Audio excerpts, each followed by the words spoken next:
ஒரு beetroot milk shake குடித்தா மட்டும் வெயிட்டு குறைஞ்சிருமா? ஆனால் நல்ல பிளானோட தொடங்கினா பிரியாணி சாப்பிட்டு கூட வெயிட்டு குறைக்கலாம். 30 நாள் வெயிட் சைடு ஃபேட் குறைக்கிற சேலஞ்சில் நாள் 1. இந்த முதல் வாரம் சாப்பாடு கண்ட்ரோல் பண்ண போகிறது இல்லை, கலோரியை மட்டும் ட்ராக் பண்ண போகிறேன். புரியலை? டே 1ல் ஃபஸ்ட்டு ஸ்டெப்பு எத்தனை வெயிட் இருக்கும்னு எம்டி ஸ்டொமக்கில் வெயிட் செக் பண்ணி ஃபோட்டோ எடுத்து வச்சுக்கிறனோ. செகண்ட் ஸ்டெப்பு காலையிலேருந்து நைட்டு வர என்ன சாப்பிட்டோங்கிறத வெயிட் மிஷினில் அளந்து அதெல்லாம் ஃபோட்டோ எடுத்து வச்சுக்கிறனோ. இந்த செகண்ட் ஸ்டெப்பு தான் இந்த வெயிட் லாஸ் கோல் நம்ம அச்சீவ் பண்ணுறதுக்குள்ள ஃபண்டமெண்டல். ஸோ இதை கவனமாக பண்ணணும். அடுத்த ஒரு வாரத்துக்கு புதுசாக ஒரு விஷயத்தை பண்ணும்போது நமக்கு மறக்கிறது நார்மல் தான். சாப்பிட்டு முடிச்சோன்னா ஞாபகம் வரலாம், இல்லை இடையில ஞாபகம் வரலாம். ஞாபகம் வரும்போது ஒரு டைரியில் நோட் பண்ணிக்கிறணும். அதுக்கு தான் ஒரே கரண்டி அல்லது ஒரே அளவுள்ள கரண்டி யூஸ் பண்ணணும். வெயிட் மிஷின் இல்லைனா அதுக்கு ஒரு ஐடியா சொல்கிறேன்னு சொன்னேன்ல, அந்த சப்ஜெக்டுக்குள்ளே போகலாமா?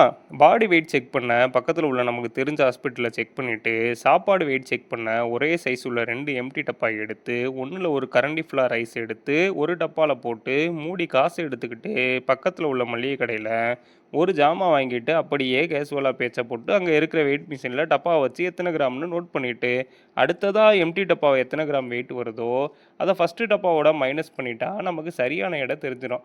இந்த டெக்னிக்கை குழம்பு, வெஞ்சனம் எல்லாத்துக்கும் யூஸ் பண்ணிக்கலாம். முக்கியமான விஷயம், நீங்கள் கூச்ச சுபாவம் உள்ள ஆளாக இருந்துச்சுன்னா இந்த டெக்னிக் உங்களுக்கு யூஸ் ஆகாது.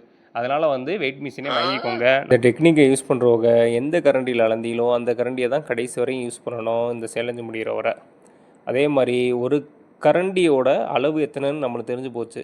அதனால 4 கரண்டியில் சோறு எடுக்கிறீங்கன்னா 4ஆல் எத்தனை கிராமுங்கிறத மல்டிபிள் பண்ணிவிட்டு, காலையிலேருந்து நைட்டு வர எடுக்கிறத சாப்பிட்றத இத்தனை கிராம் சோறு, இத்தனை கிராம் சாம்பார், இத்தனை கிராம் வெஞ்சனம் எடுத்திருக்கேன், எத்தனை கலோரின்னு ட்ராக் பண்ணுன்னு சொல்லிட்டா சேட் ஜிபிடி ட்ராக் பண்ணி கொடுத்துரும். அதை ஃபாலோ பண்ணி நோட் பண்ணி வச்சுக்கோங்க.